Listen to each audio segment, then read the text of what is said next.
사도신경으로 신앙 고백 드립니다. 나는 전능하신 아버지 하나님 천지의 창조주를 믿습니다. 나는 그의 유일하신 아들 우리 주 예수 그리스도를 믿습니다. 그는 성령으로 잉태되어 동정녀 마리아에게서 나시고 본디오 빌라도에게 고난을 받아 십자가에 못 박혀 죽으시고 장사된 지 사흘 만에 죽은 자 가운데서 다시 살아나셨으며 하늘에 오르시어 전능하신 아버지 하나님 우편에 앉아 계시다가 거기로부터 살아있는 자와 죽은 자를 심판하러 오십니다. 나는 성령을 믿으며 거룩한 공교회와 성도의 교제와 죄를 용서받는 것과 몸의 부활과 영생을 믿습니다. 아멘. 찬송가 320장입니다. 320장.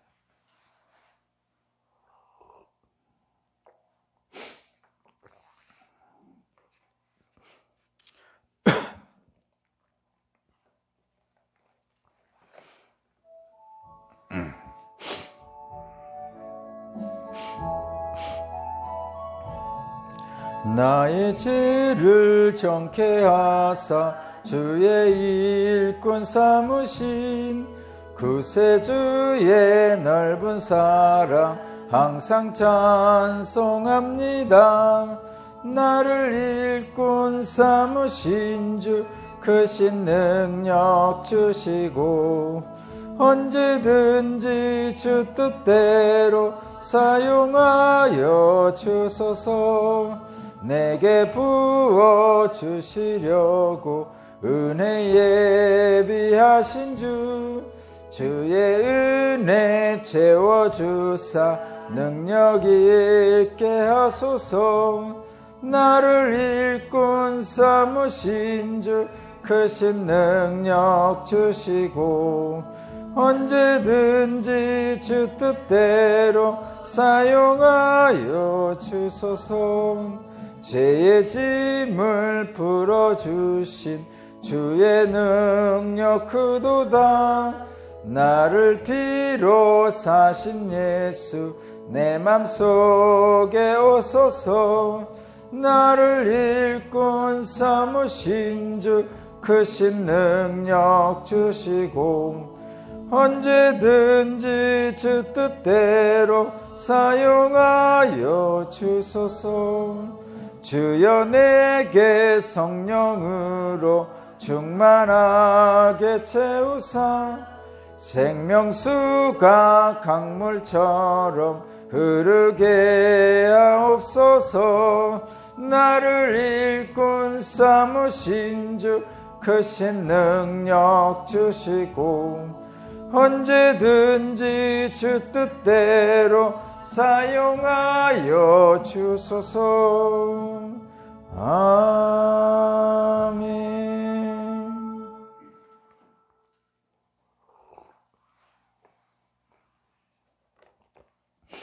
오늘 주신 하나님 말씀은 출애굽기 출애굽기 4장 24절에서 31절입니다.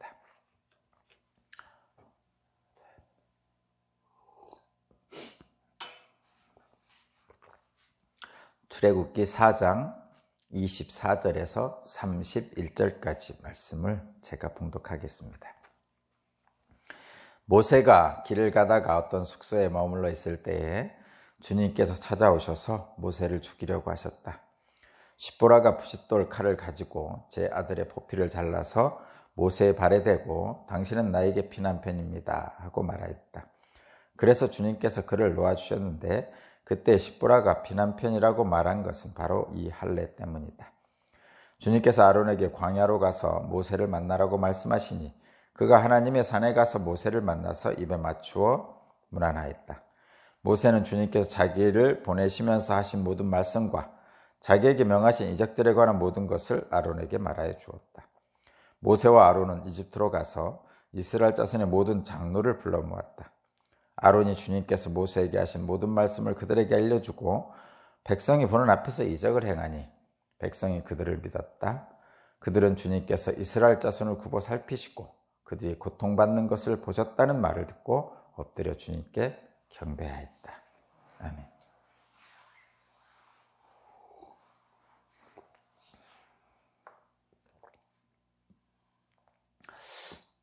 오늘 말씀의 제목은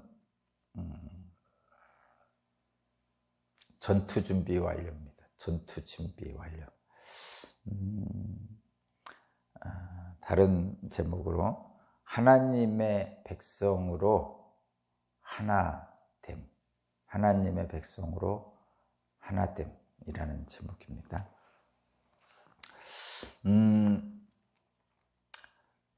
이제 하나님께서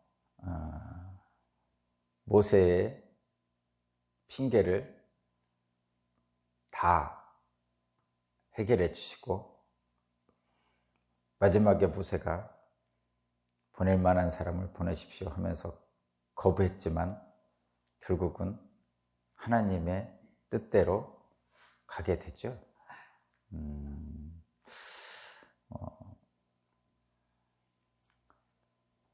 하나님과 이 모세 사이에 둘 간의 이 관계를 설정하는 과정을 보면 하나님과 인간의 어떤 차이, 하나님과 인간의 어떤 그러니까 하나님은 선하시고 인간은 죄인이잖아요. 그러니까 에덴에서는 그렇지 않았지만 하나님과 아담이 함께 건의롭고 늘 함께 호흡하고 소통하고 그냥 서로 얼굴만 봐도 다 무슨 마음인지 다 알고 뭐 그랬겠죠. 그런데 이제 아담이 하나님의 말씀에 순종하지 않음으로써 하나님과의 관계가 깨어졌죠. 거기서부터 이제 하나님과의 관계가 깨어지면서 모든 것이 시작됐는데, 근데 관계가 깨어지고 나서도 나서의 관계가 어떠냐면 그러니까 하나님과 인간 사이의 관계가 하나님은 찾아오시고 인간은 도망치고, 이게 현실입니다. 그러니까 하나님은 선하신 하나님은 늘 찾아오시고 죄를 진 인간은 늘 도망가고, 이것이 저와 여러분의 현실입니다.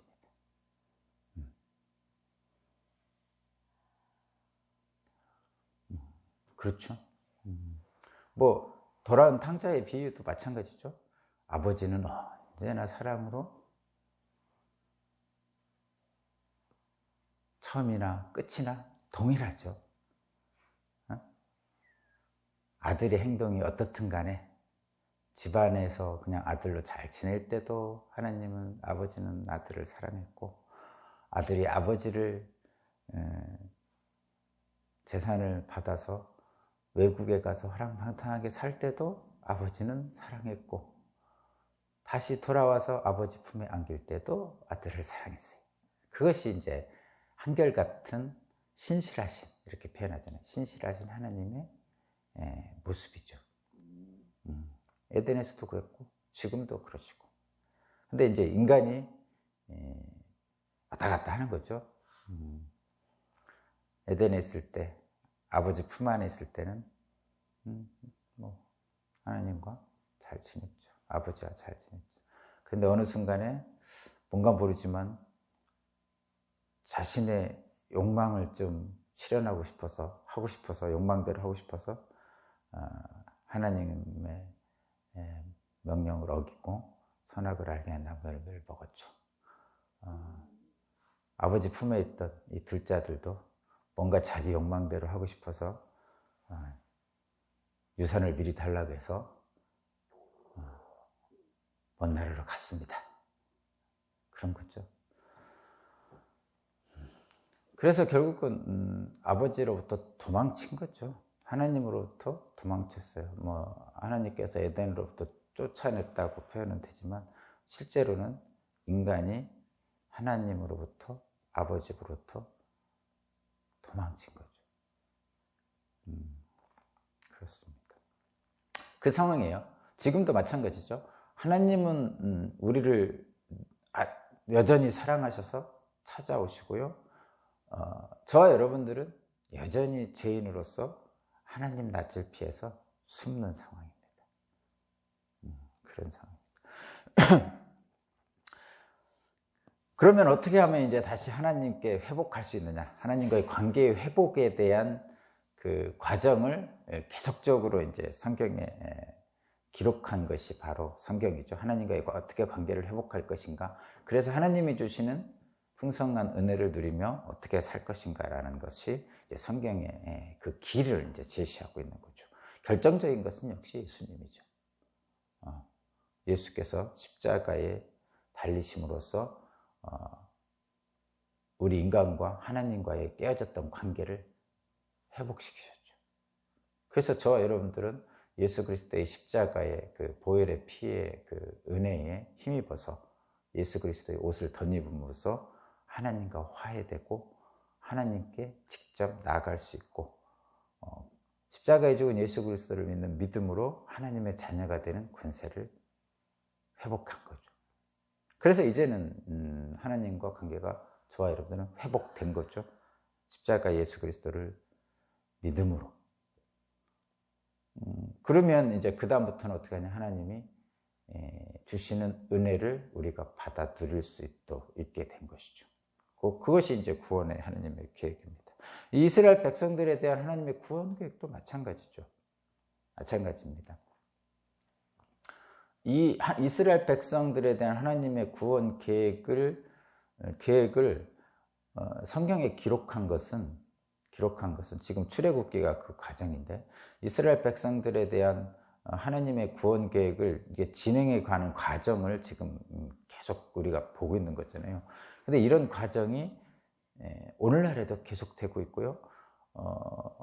뭐 한 나라에도 계속되고 있지만 한 개인에게 지금 계속 진행되고 있는 겁니다. 지금 이스라엘 백성들에게 행하시는 하나님의 이 과정들이 사실은 한 개인들에게, 저 개인에게 또는 여러분 각자에게 지금 진행되고 있는 과정과 동일합니다. 그래서 지금 이스라엘 백성들에게 행한 것은 제사장 나라 이스라엘 백성들을 통해서 이 세상의 모든 열방들에게 지금 보여주시는 거죠. 하나님의 구원 계획을. 마찬가지로 이스라엘 백성들의 그 구원 과정들이 우리 각자의 삶, 우리 각자가 하나의 세상이거든요.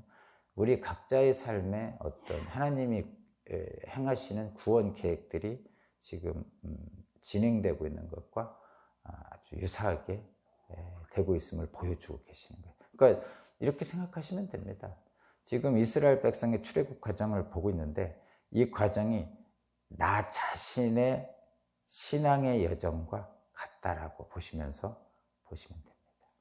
실제로 이 출애굽 과정을 보면 하나님이 찾아가시죠. 우리한테도 하나님이 각자에게 찾아오셨죠. 그리고 늘 계속 불평불만 이스라엘 백성들이 하죠. 저와 여러분도 늘 불평불만 하고 있죠. 그러나 끝까지 하나님은 어떻게 해서든지 광야 40년을 지나게 하시죠. 그래서 저와 여러분도 광야 40년의 신앙생활을 하죠. 그리고 어느 순간에 가나안 땅을 들어갑니다. 저와 여러분도 마찬가지예요. 그런 것이 이제 신앙의 여정과 아주 유사하게 보여주고 있습니다.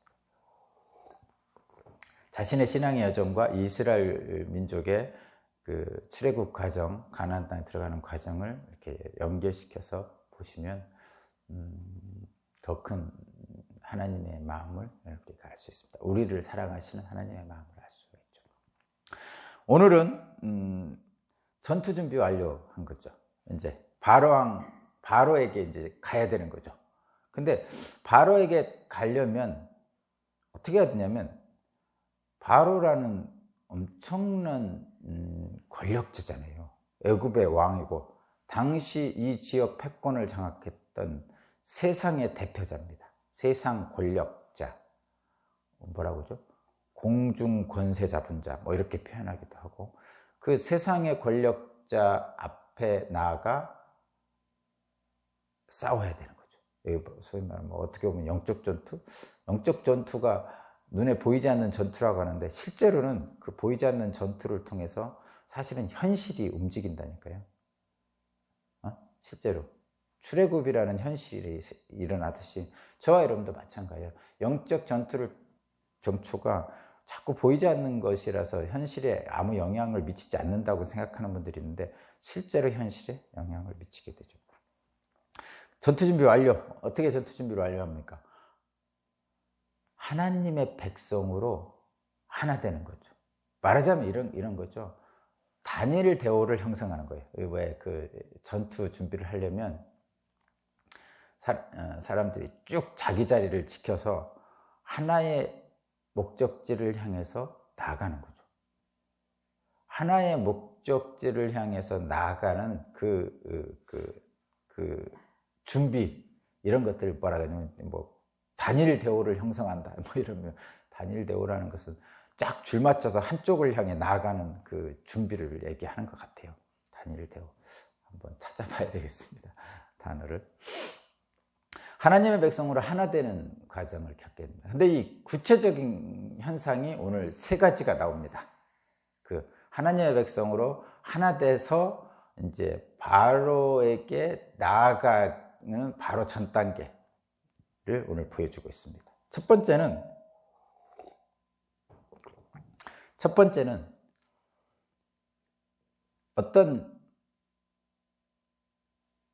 어떤 단체든 조직이든 나라든 민족이든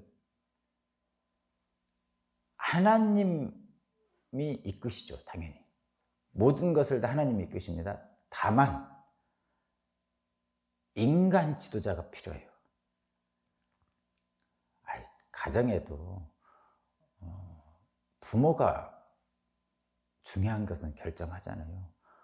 자녀들한테 결정하기 어렵잖아요. 미성년자 자녀들에게 중요한 거를 결정하라고 할 수 없죠. 그런 것처럼 부모가, 어른이 중요한 것은 결정하죠. 물론 애들한테 물어볼 수 있죠.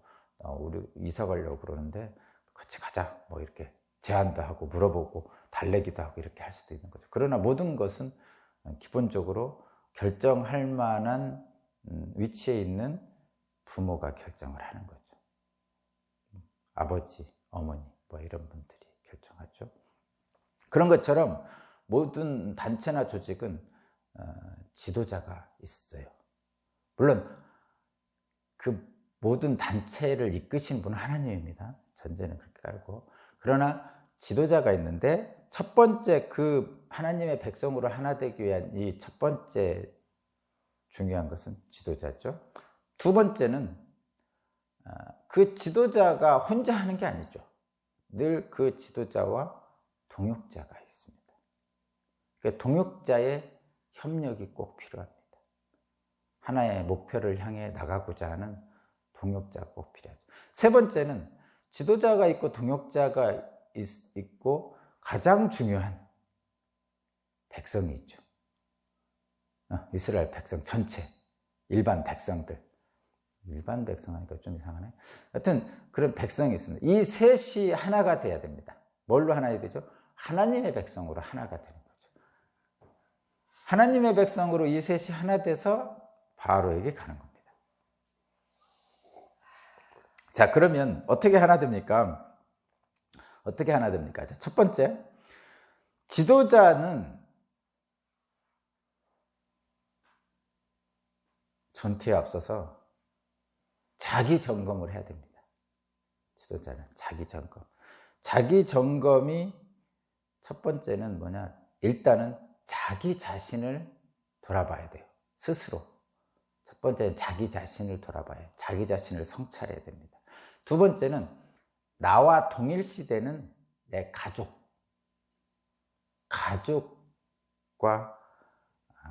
가족의 협력이 없으면 안 됩니다. 그래서 나 자신을 돌아보고 점검하고 성찰하고 내 가족과 하나가 되기 위해서 가족들의 협력을 얻어야 됩니다.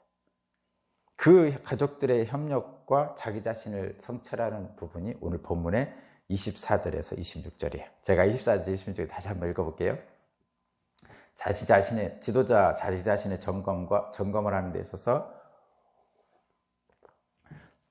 자기 자신을 성찰하고 그 다음에 가족의 협력을 얻는 과정입니다. 24, 25절 모세가 길을 가다가 어떤 숙소에 머물러 있을 때 주님께 찾아오셔서 모세를 죽이려고 하셨다. 십보라가 부싯돌 칼을 가지고 제 아들의 포피를 잘라서 모세의 발에 대고 당신은 나에게 피난편입니다 하고 말하였다. 그래서 주님께서 그를 놓아주셨는데 그때 십보라가 피난편이라고 말한 것은 바로 이 할례 때문이다. 도대체 뭔 얘기인지 모르겠죠? 도대체 뭔 얘기인지 모르겠죠? 한마디로 말하면 이런 거예요. 지금 가고 있어요. 모세하고 가족들이 가고 있는데 어느 날 자고 있는데 하나님이 오셔서 모세를 죽이라고 그러네. 이건 또 뭐야? 하나님이 오셔서 모세를 죽이라. 그랬더니 아내인 십보라가 자기 아들의 포피를 잘라서 피가 났을 거 아니에요. 그것을 남편인 모세의 그 포피에다 갖다 대고 당신은 내 피난편입니다. 이렇게 했다는 거죠. 그랬더니 이 모세를 죽이려고 했던 하나님이 물러갔다는 거예요. 응? 물러갔다는 거예요. 근데 그것이 지금 포피를 잘라서 피를 낸 그것을 할례 때문이다. 이렇게 마지막에 얘기하고 끝납니다. 하나님이 왜 모세를 보내놓고 또 모세를 죽이려고 찾아오셨나? 아니 또 그 모세를 죽이려 했으면 모세가 나서야지. 왜 갑자기 아내가 십보라가 곤히 잘 자고 있는 아들의 포피를 잘라가지고 피를 내? 뭐 이런 생각을 하잖아요. 근데 이것은 마지막에 이 모든 것이 할례 때문이다 이렇게 표현하고 있잖아요. 이게 뭐냐면 이렇게 생각하시면 됩니다. 지금 상징적으로 표현하고 있어요. 그리고 성경이 좀 상징적으로 표현하는 이런 이야기 속에서 도대체 무엇을 얘기하는지를 잘 이렇게 생각해 보면 알 수 있습니다. 첫 번째는 이겁니다. 거듭 말씀드리지만 하나님에 속한 모든 남자는 할례를 받아야 돼요. 율법이죠, 율법. 언제부터냐면 지금 아브라함 때죠. 아브라함 때 하나님이 본토 아비집을 떠난 후에 가나안 땅에 왔죠. 그리고 가나안 땅에서 상수리나무 아래에 제단을 설치하고 사는데 하나님이 그 믿음을 보시고 의롭게 여기셨어요. 그런 다음에 이제 아브라함이 아들을 낳았죠. 그리고 8일 만에 이제 이렇게 할례를 했습니다. 그리고 모든 후손들에게 이제 할례하라고 율법을 주신 거죠. 명령하신 거예요. 그러니까 이 첫 명령이에요. 할례를 하라. 하나님의 백성으로서의 증거를 삼아라. 그러니까 율법이죠. 그러면 지금 하나님에 속한 모든 남자는 할례를 받으라는 율법이 있었단 말이에요. 그런데 웬일인지 잘 모르겠지만 모세는 지금 그렇게 하지 못한 거죠. 그래서 자기 자녀를 할례를 못한 거예요. 난 지 8일 만에 할례를 했어야 되는데. 그래서 거기 보면 25절에 보면 제 아들의 포피를 자른 거예요. 이제 십보라가. 그죠? 25절에. 그러니까 원래는 난 지 8일 만에 했어야 되는데 근데 하지 못한 거죠. 그래서 일종의 이런 거죠. 모세 자신이 율법을 제대로 지키고 있는지를 다시 한번 점검한 거예요. 이 모습이. 모세 자신이 율법을 제대로 지키고 있는 건지 자기 자신을 다시 한번 돌아보며 점검한 거죠. 모든 지도자는 지금 하나님의 일을 하고 있는 거잖아요. 지도자 모세가. 그런데 하나님이 말씀하신 율법을 지금 안 지키고 있으면 어떻게 하나님 일을 합니까? 그렇죠? 당연한 거죠. 그래서 자기가 지금 하나님이 명령한 율법을 잘 지키고 있는지를 먼저 점검하는 거예요. 왜냐하면 하나님 일을 하는 사람이 하나님 율법을 안 지키면서 하나님 일을 한다고 할 수가 없잖아요. 그 첫 번째 그거고. 두 번째는 가족의 협력이라고 그랬죠. 십보라가 갑자기 나오고 뜬금없이 아들이 나오잖아요. 지도자는 이 가족은 뭐냐면 자기 자신과 동일시되는 사람이에요. 같은 사람이에요. 그래서 아내의 잘못을 남편이 같이 책임지죠. 성경에 나오는 그 창세기에서 선악을 알게 하는 나무 열매는 아내가 먹었죠. 그리고 아내가 먹고 나서 남편에게도 줬단 말이에요. 그래서 아내의 잘못은 곧 남편의 잘못입니다. 근데 나중에 3장에 가면 당신이 내게 주신 저 여자가 먹으라 해서 먹었습니다 하면서 아내를 분리시키잖아요. 자기하고. 이게 죄의 첫 번째입니다. 그러니까 아내의 잘못은 남편의 잘못이고 남편의 잘못은 아내의 잘못입니다. 이게 가족이라는 하나의 동일체의 의미예요. 그래서 어떻게 해야 되죠? 저도 우리 아내한테 늘 하는 얘기인데, 내가 뭔가 잘못하면 당신이 목숨 걸고 지켜야 돼. 왜냐하면 내가 죽으면 당신도 죽고 당신이 죽으면 나도 죽는 거야. 뭐 이런 의미를 갖고 있는 거죠. 거기에 가족이니까 자녀는 당연히 포함되는 거죠. 그렇죠? 여기서 뭐 그 직계 얼마 정도냐, 뭐 반계 어느 정도냐, 뭐 이 정도는 저도 잘 모르겠습니다만은, 그러나 사회적 통념상 따라가면 될 것 같아요. 옛날에는 뭐 굉장히 대단했죠. 뭐 옛날에는 3족을 멸하고 9족을 멸하고 그랬잖아요. 말하자면 사촌은 다 죽이고 9촌까지 다 죽이고 뭐 이랬단 말이에요.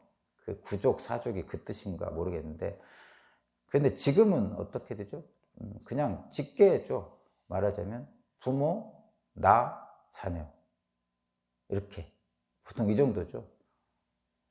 그렇게 3대를 이제 한 가족, 누군가 한 사람이 딱 있으면 그 3대가 걸치는 거죠. 그러니까 할아버지가 잘못해도 손주까지는 가는 거예요. 말하자면 그런 3대에 걸친 것을 요즘은 통념상 그렇게 가족이라고 얘기합니다. 그러니까 형제들은 좀 아닌 것 같아요. 그러니까 그런 통념상에 얘기하는 가족을 얘기하는 거예요. 그렇게 보면 됩니다. 이 변할 수도 있는 거예요. 그게 지금 첫 번째는 지도자의 자기 점검을 하는데, 먼저 자기 자신이 하나님 일을 하는 사람으로서 하나님의 율법을 잘 지키고 있는지를 점검해야 되고 성찰해야 되고, 그래서 할례에 대한 문제가 나온 거죠. 두 번째는 마찬가지로 나와 동일시되는 가족들, 내 아내와 자녀 또는 부모까지 하나님의 일을 감당하는 사람으로서 점검을 해보는 거죠. 가족의 협력이 반드시 필요합니다. 가족이 협력하지 않으면 못하는 거죠. 못합니다. 재밌는, 옛날에 기백장군이 그랬다잖아요. 백제의 기복장군이죠. 신라 김춘추와 싸우러 가면서, 김유신과 싸우러 가면서 자기 아내를 죽이고 갔다 그러죠. 아이, 애꿎은 왜 아내를 죽여? 뭐 이렇게 생각할 건 없고, 그런 게 아니라 한마디로 말하면 그거죠. 나와 아내는 하나니까 난 죽으러 간다. 근데 아내 살려놓고 아내를 죽이는 나도 죽겠다. 이런 의미가 거기 포함된 거죠. 애꿎은 내 아내는 왜 죽여? 이렇게 그냥 생각할 수도 있지만 그거는 열애고, 거기서는 그런 의미가 있다. 나와 하나다. 그런 의미의 가족은. 그렇게 이제 자기 점검을 하는 지도자의 모습을 보여줍니다. 그 다음에 두 번째는 동역자의 협력이 꼭 필요해야 되겠죠. 동역자를 하나님이 세워주시죠. 그 27, 28절입니다. 제가 읽어볼게요. 27, 28절. 주님께서 아론에게 광야로 가서 모세를 만나라고 말씀하시니 그가 하나님의 산에 가서 모세를 만나서 입을 맞추고 문안하였다. 모세는 주님께서 자기를 보내시면서 하신 모든 말씀과 자기에게 명하신 이적들에 관한 모든 것을 아론에게 말하여 주었다. 이렇게 되어 있죠. 지금 동역자는 꼭 필요합니다. 여러분, 혼자 절대 할 수 없습니다. 교회도 마찬가지죠. 당연히 동역자가 있고, 무슨 일을 하든지 동역자는, 하나님이 할 때는 동역자가 꼭 필요하고 하나님이 동역자를 붙여주십니다. 그런데 여기서 하나님이 붙여주신 동역자에게 해야 될 일이 있어요.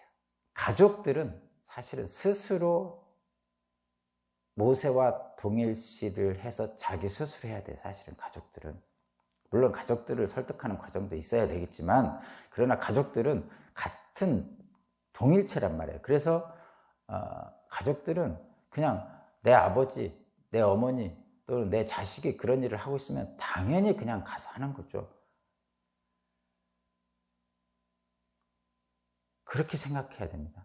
그런데 동역자는 안 그렇죠. 동역자는 다른 사람이에요. 나와 동일시 안 되는 다른 사람이에요. 분리돼 있단 말이에요. 그러면 그 분리된 다른 사람을 나와 내 협력을 얻으려면 어떻게 해야 되죠?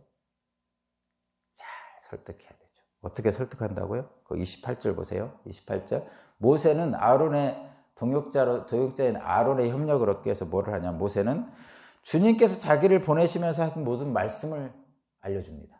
당연한 얘기죠. 동역자에게 비밀이 있으면 안 되겠죠. 두 번째, 자기의 명하신 이적들에 관한 모든 것도 알려줍니다. 그런 거죠. 지금 동역자에게 무엇을 해야 될지 하나님의 구원 계획을 말해줄 뿐만 아니라 자기가 행할 이적들, 하나님과의 비밀스러운 관계도 동역자와 공유하는 거죠. 이게 설득하는 거예요. 이게 동역자와 협력을 얻기 위해서는 이런 과정을 겪어야 되는 거죠.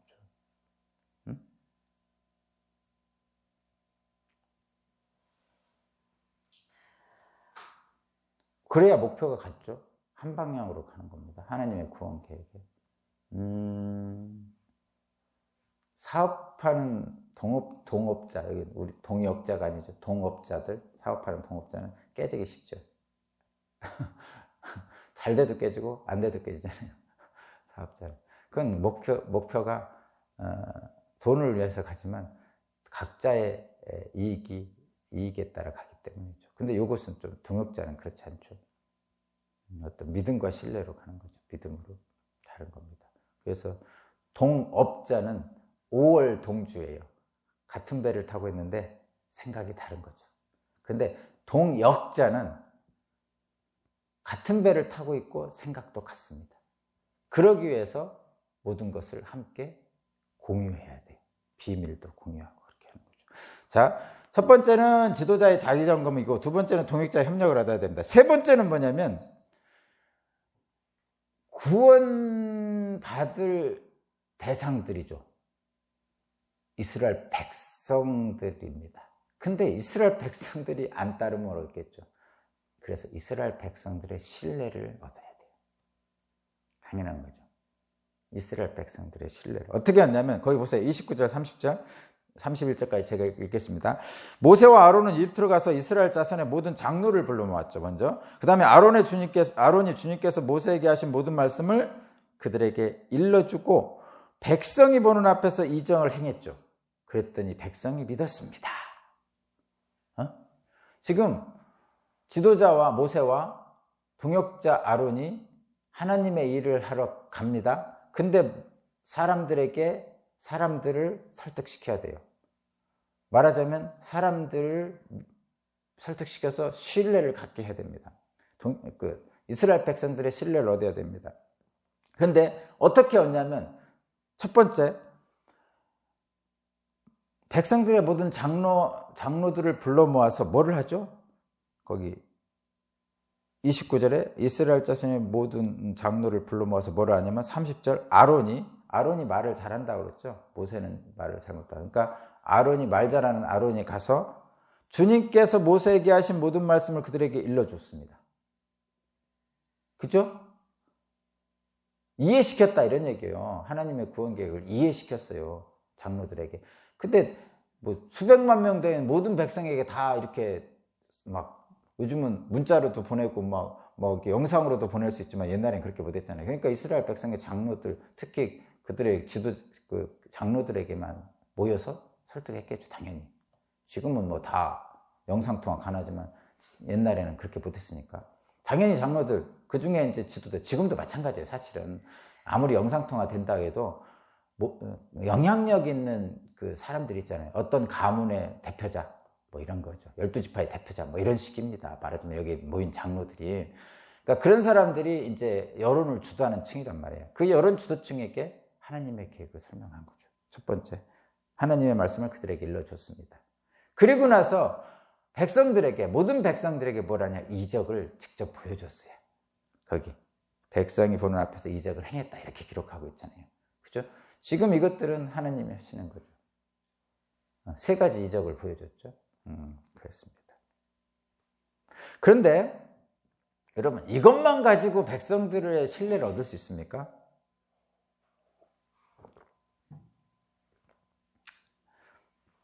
저는 이것만 가지고는 안 된다고 생각합니다. 그러니까 지금 지도자의 자격, 모든 자기 자신의 그 율법을 잘 지키고 있는 성찰하고 가족들의 협력을 얻어야 되고, 그 다음에 동역자와의 협력이 있어야 되고, 마지막에는 이스라엘 백성들의 어떤 신뢰를 받아야 되는데, 첫 번째는 그 장로들, 백성들의 지도자들을 설득했습니다. 두 번째는 이스라엘 백성들에게 이적을 3가지를 보여줬어요. 근데 이것만으로 끝나면 안 됩니다. 뭐가 있어야 됩니까? 바로 31절이 있어야 돼요. 31절. 31절이 뭐예요? 제가 한번 읽어볼게요. 백성들이 그들을 믿었다. 그들이라는 건 모세와 아론이죠. 그들은 주님께서 이스라엘 자손을 굽어 살피시고 그들이 고통받는 것을 보셨다는 말을 듣고 엎드려 주님께 경배했다. 뭐를 하는 거죠, 지금? 하나님의 마음을 공유하고 있는 거예요. 자, 지금 제가 처음에 시작할 때 무슨 일을 하러 간다고 했죠? 하나님 일을 하러 가는 거거든요.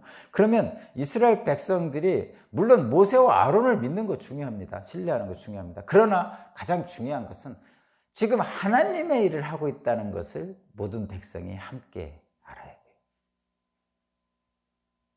목사님의 일을 하는 게 아니고, 장로님의 일을 하는 게 아니고, 속장님의 일을 하는 게 아니고, 하나님의 일을 하고 있다는 것을 분명히 알아야 됩니다. 지금 그래야 결국은 뭐르죠? 주님께 믿음으로 경배하는 거죠. 예배드리고. 근데 이 전제는 뭐냐면 거기 보세요. 하나님께서 이스라엘 자손이 고통받는 것을 굽어 살피셨다. 이거죠.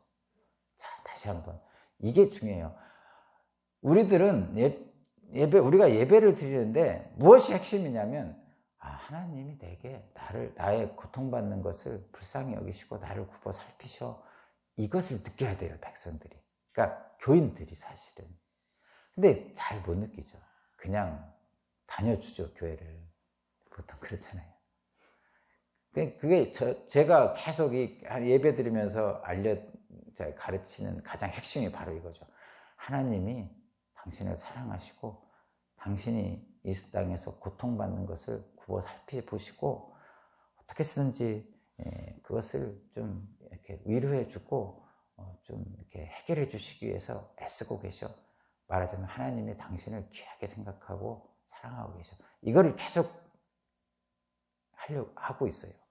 근데 사람들이 생각보다 이거 잘 못 느끼죠. 그냥 단순하게 뭔가 좀 복을 받아 살 수 없나 이렇게 생각하는 경우가 많은데, 어쨌든 지금 그렇다 이런 얘기입니다. 자, 이렇게 하나님 일을 하기 위해서 모든 준비를 마치고 바로에 갑니다.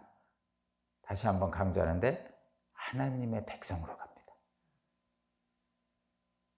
모세 자신의 이름으로 가지 않고 아론 자신의 능력으로 가지 않고 이스라엘 백성으로 가지 않고 하나님의 백성으로 가고 있습니다. 이제 모든 준비는 마쳤습니다. 저와 여러분도 마찬가지입니다. 오늘도 하나님의 백성으로 오늘 하루 기쁨과 감사가 넘치는 승리하는 삶이 되시기 바랍니다. 하나님 감사합니다. 믿음으로 나아가는 하나님의 백성들이 오늘도 승리하는 우리 모두가 되게 하여 주옵소서. 감사드리며 예수 그리스도 이름으로 기도합니다. 아멘.